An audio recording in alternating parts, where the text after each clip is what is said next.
when people criticize what the current government is doing, it is not because they hate the president. It is up to Kenyans to look at what government is doing, to look at what opposition is doing, and be able to comment in terms of what they think about those two formations. So this idea of we do that because we hate the president or we hate whoever, I think that is not the correct way of looking at things. Uh, and I would also like to say, why do we have to kill people? Because it is better not to kill them, so that we don't even have to talk about compensation. We don't talk about all those things. And I don't think it's enough to say that people have always been killed. So I think even in terms of as a Western and so on defend the current government, I think it is necessary to really be sensitive to people's lives, to be sensitive to what is really democracy, to be sensitive to those issues. And again, you say that there shouldn't be this negative ethnicity and whatever, Kisumu, what happened there, this was Kikuyu, Kenyatta and so on.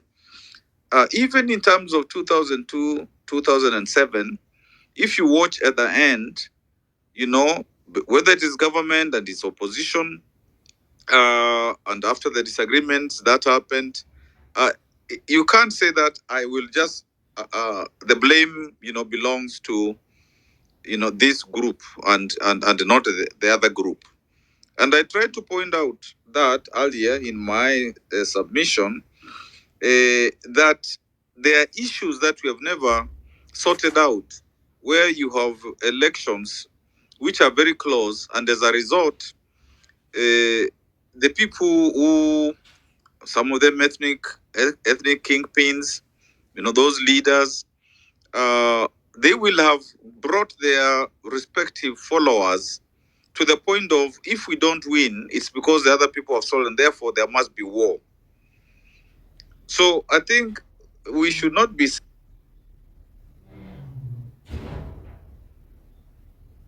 simplistic and not really look at what are the real issues beyond even NATCO, beyond BBI. What is it that is, making our country unstable? And if it's after the elections, I pointed out, we look at the constitution afresh. Do we require a parliamentary system? What kind of, proportional representation? What kind of system do we require so that we are more stable? And I really don't want to be drawn into some debate which I cannot see its value, by my friend who really is very eloquent. But sometimes also, when you listen, I think it's not a good idea also to keep on putting everybody else down. And this is for both government and opposition. And if it was possible, Debal, I think whatever side we support, we need to have internal debates there, so that we clarify the real issues within whatever side we support, so that then when we come to now a broader debate, it is possible to have a debate that makes sense. Because if it's simply, you're given a line and you're told that is the line, and another person is just given a line and that is the line, to what extent, if we say we are intellectuals, to what extent does our intellectualism actually help whoever it is that we support, so that we can go towards a consensus as a country? Because any country to succeed must at the end create some kind of consensus.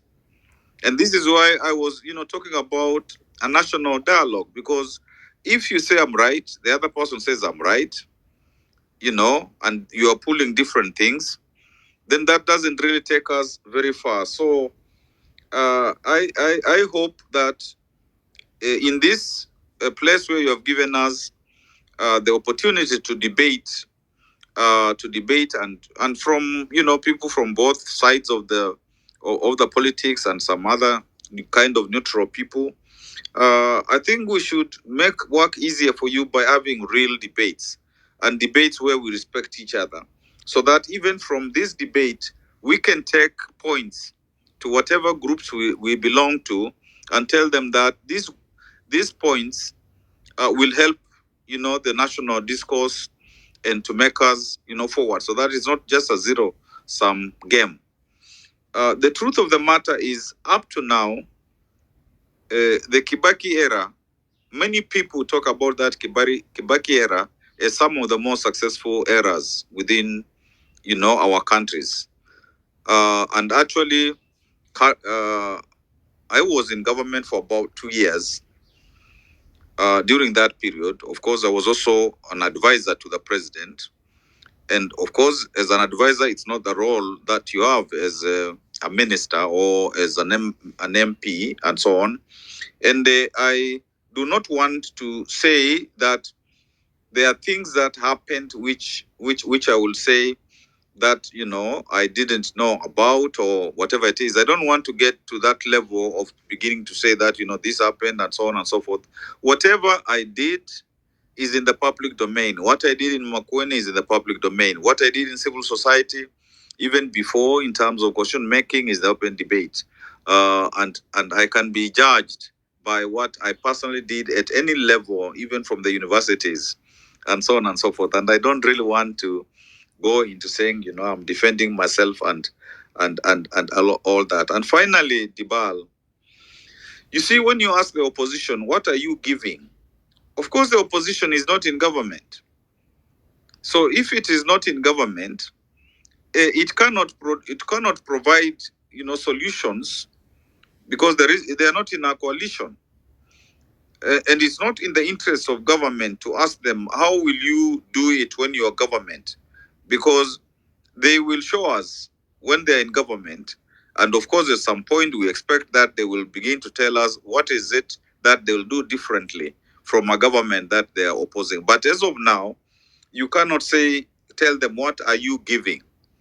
And even as we talk about the housing, the affordable housing, and I'm taking that as an example, we need to get to the level where we say that these houses, like I'm paying for these houses from my tax as a teacher. How will I benefit from that? And how will somebody who is in a slum area or a people settlement, how are they going to benefit from those? So that we really talk as the intellectuals we say we are, in very concrete terms, so that we can say yes, that's a solution, and we can have a consensus to that is a solution, beyond whoever it is who is doing the business of building those houses and all that. And I think it was Western who talked about that we should not focus on what ought to be, we should focus on what is. But the constitution, which ultimately is being praised as one of the best with South Africa and so on, we must remember that at the end it was Kibaki and Raila, who are kind of very at the forefront of delivering it by 2010. And that constitution has got values about what our country should be about. Actually, it's one of the constitutions which is very value driven.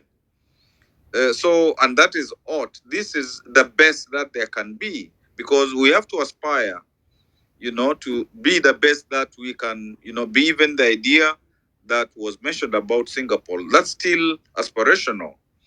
So I think sometimes we discuss in a way so that we are contradicting ourselves, but we are also attacking others and so on. But I think it's the stage of the debate. I hope by end of year, Dibali, in this forum, you're going to begin to get more consensus, because at the end of the day, this is our Kenya together. And if 2027, we repeat 2007, 8, then, all of us will be in trouble. And I think for me, one of the most important things for us to do is whatever side you are in, to tell whoever you work with that we can't afford to lose our country, like the way in which Tanzania more or less lost, Uganda, most of the East African countries, by the way. And it is our duty, if we are intellectuals and if we are advisors and if, we really help, to move forward. I have heard, as I conclude, Dibal, I have heard, some people, say that the president must win. Whatever way that the president uses, they must win. Therefore, those in the opposition, you are wasting your time. Why don't you just come over and be together, with the president?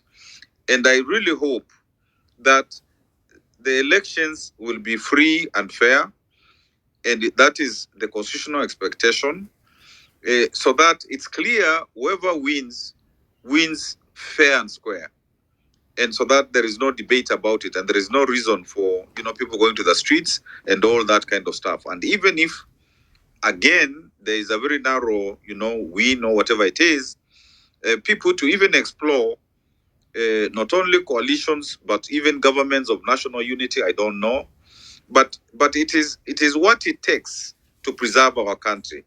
I think as we debate, as we advise whoever we influence, if we have influence, then we should say, what is it that must be done so that we preserve our country, we don't lose our country? I think for me, that is the bottom line. Thank you, Deba.